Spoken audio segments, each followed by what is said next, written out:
नमस्कार मित्रांनो, प्रदीप आर्टमध्ये आपलं स्वागत आहे। अरे ही शोरूम वाल्यांसाठी जी आम्ही मोठी चावी बनवली आहे 2.5 फुटाची।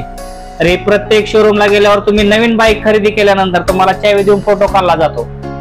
तर ही चावी कशी बनते मी तुम्हाला शॉर्टकट मध्ये व्हिडिओ दाखवणार आहे, तरी संपूर्ण व्हिडिओ पहा। थँक्यू।